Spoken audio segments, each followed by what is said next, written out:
தேவனுக்கே மகிமை உண்டாகட்டும். ஆண்டவராகிய இயேசு கிறிஸ்துவின் நாமத்தினால் உங்கள் யாவருக்கும் என் அன்பின் வாழ்த்துக்கள். எக்ஸோடஸ் டிவியின் அருளுரை துளிகள் என்ற நிகழ்ச்சியின் வாயிலாக இந்த காலை வேளையில் தேவனுடைய வார்த்தையோடு உங்களை சந்திப்பதிலும் நான் மிகுந்த மகிழ்ச்சி அடைகின்றேன்.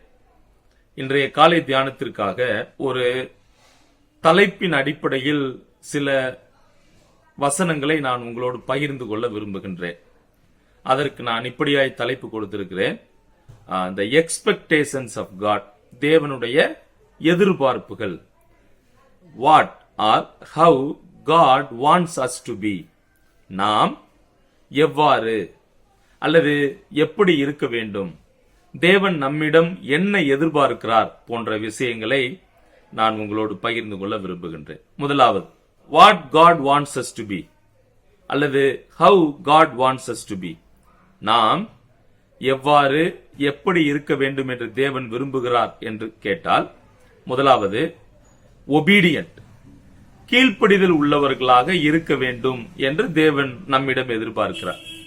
நிச்சயமாக நம்மை படைத்த தேவன், நம்மை ரட்சித்த தேவன், நம்மை வழிநடத்துகின்ற தேவன், நாம் நமது தேவனுக்கு அதாவது அவருக்கு கீழ்ப்படிய வேண்டும். எல்லா சூழ்நிலையிலும் எல்லா விதத்திலும் நாம் கீழ்ப்படிய வேண்டும் என்று அவர் விரும்புகிறார்.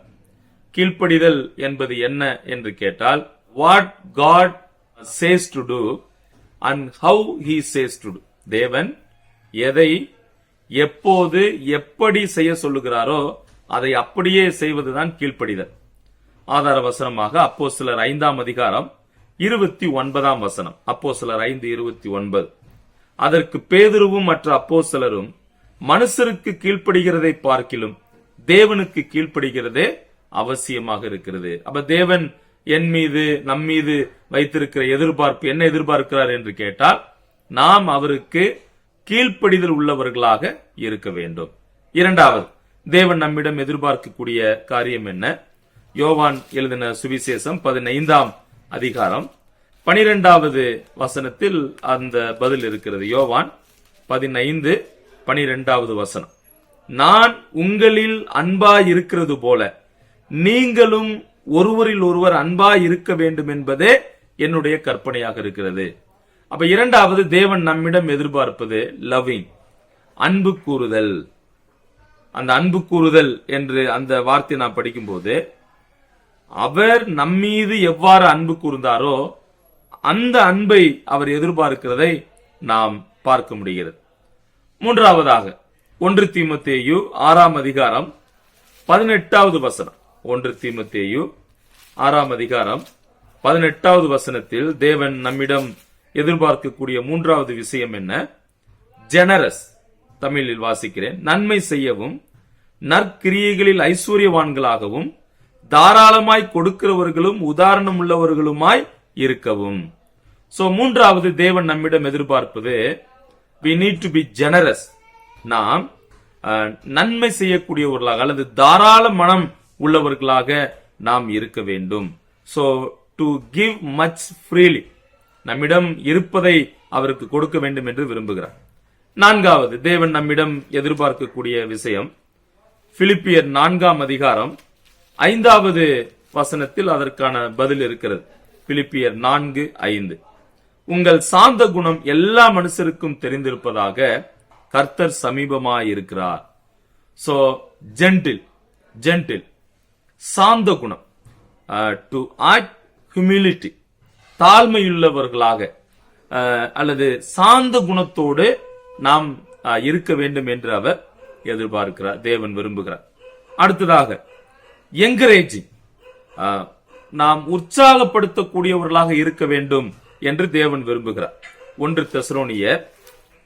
தெசலோனிக்கேயர் 5ஆம் அதிகாரம் 11வது வசனத்தில் அதற்கான பதில் இருக்கிறது. அந்த வசனத்தை நாம் வாசிக்கலாம். 1 தெசலோனிக்கேயர் 5ஆம் அதிகாரம் 11வது வசனம், ஆகையால் நீங்கள் செய்து வருகிறபடியே ஒருவரையொருவர் தேற்றி ஒருவருக்கொருவர் பக்தி விருத்தி உண்டாகும்படி செய்யுங்கள்.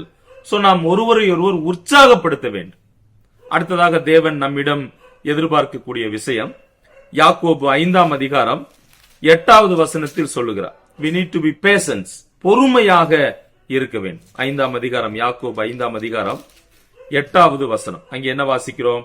நீங்களும் நீடிய பொறுமையோடு இருந்து உங்கள் இருதயங்களை ஸ்திரப்படுத்துங்கள், கர்த்தரின் வருகை சமீபமாய் இருக்கிறது. அப்ப தேவன் நம்மிடம் நாம் பொறுமையோடு இருக்க வேண்டும் என்று அவர் எதிர்பார்க்கிறார். அடுத்ததாக எபேசியர் 4ஆம் அதிகாரம் 32வது வசனத்தில் பதில் இருக்கிறது. எபேசியர் 4ஆம் அதிகாரம் 32வது வசனம். ஒருவருக்கொருவர் தயவாயும் மன உருக்கமாயும் இருந்து கிறிஸ்துவுக்குள் தேவன் உங்களுக்கு மன்னித்தது போல நீங்களும் ஒருவருக்கொருவர் மன்னியுங்கள். So we need to be kind. நாம் தயவுள்ளவர்களாக, உருக்கமுள்ளவர்களாக நாம் இருக்க வேண்டும். So to act with love or to act with mercy, தயவுள்ளவர்களாக, மன உருக்கம் உள்ளவர்களாக இருக்க வேண்டும். அடுத்ததாக தேவன் நம்மிடம் எதிர்பார்ப்பது என்ன அப்படின்னா, தேங்க்ஃபுல், நன்றி உள்ள ஒரு இருதயத்தை, நன்றியை அவர் எதிர்பார்க்கிறார். அதற்கு ஆதாரமாக சங்கீதம் 107ஆம் சங்கீதம் 1வது வசனத்தை நான் வாசிக்கின்றேன். 107:1. கர்த்தரை துதியுங்கள், அவர் நல்லவர், அவர் கிருபை என்றும் உள்ளது. So we need to be thankful. நாம் எல்லா சூழ்நிலையிலும் அவருக்கு நன்றியுள்ளவர்களாக நாம் இருக்க வேண்டும். கடைசியாக enduring அப்படி என்றால் பொறுமை அப்படின்னு அர்த்தம். ரோமர் 12ஆம் அதிகாரம் 12வது வசனத்தில் அதற்கான பதில் இருக்கிறது. அந்த வசனத்தையும் நான் வாசிக்கலாம். ரோமர் 12ஆம் அதிகாரம் 12வது வசனம். நம்பிக்கையிலே சந்தோஷமாயிருங்கள், உபத்திரவத்திலே பொறுமையாயிருங்கள், ஜெபத்திலே உறுதியாய் தரித்திருங்கள். சோ அந்த பொறுமை என்கின்ற வார்த்தை enduring. சரி, அப்ப இந்த வசனத்தில் வாசித்த இந்த காரியங்களை தேவன் நம்மிடம் எதிர்பார்க்கக்கூடியவராக இருக்கிறார். சரி, இப்ப தேவன் நம்மிடம் எதிர்பார்க்கக்கூடிய காரியங்கள் என்ன அப்படின்னா, முதலாவது obedient, கீழ்ப்படிதல். கீழ்ப்படிதல் என்பது என்ன நான் சொன்னேன். what God says to do, when he says to do and how he says to do. தேவன் எதை எப்போது எப்படி செய்ய சொல்லுகிறாரோ அதை அப்படியே செய்வதுதான் கீழ்ப்படிதல் என்று நாம் பார்த்தோம். இரண்டாவது, நாம் அன்பு கூறக்கூடியவர்களாக இருக்க வேண்டும். தேவன் நம்மிடம் எதிர்பார்க்கக்கூடிய காரியம் நாம் அன்பு கூற வேண்டும். Loving, to act in the best interest of someone else, மற்றவர்கள் மீது நாம் அன்பு கூற வேண்டும். மூன்றாவது, generous, so to give much freely. நான்காவது நாம் சிந்தித்தோம் ஜென்டில், சாந்தமுள்ளவர்களாக இருக்க வேண்டும். To act humbly. ஐந்தாவது, என்கரேஜ், அதாவது உற்சாகப்படுத்தல், ஒருவரை ஒருவர் உற்சாகப்படுத்த வேண்டும். To cheer someone. அடுத்ததாக நாம் வாசித்தோம் பேஷன்ஸ், பொறுமை. யாக்கோபு 5:8 நாம் படித்தோம். To trust that God will do and what he said. அவர் என்ன சொன்னாரோ அதன்படி செய்வார் என்ற அடிப்படையில் நாம் பொறுமையோடு இருக்க வேண்டும். அடுத்ததாக கைண்ட், மன உருக்கம், தயவாய் இருக்க வேண்டும். To act with love or mercy. அடுத்ததாக தேங்க்ஃபுல், நன்றி கூறக்கூடியவர்களாக இருக்க வேண்டும். To appreciate what you have.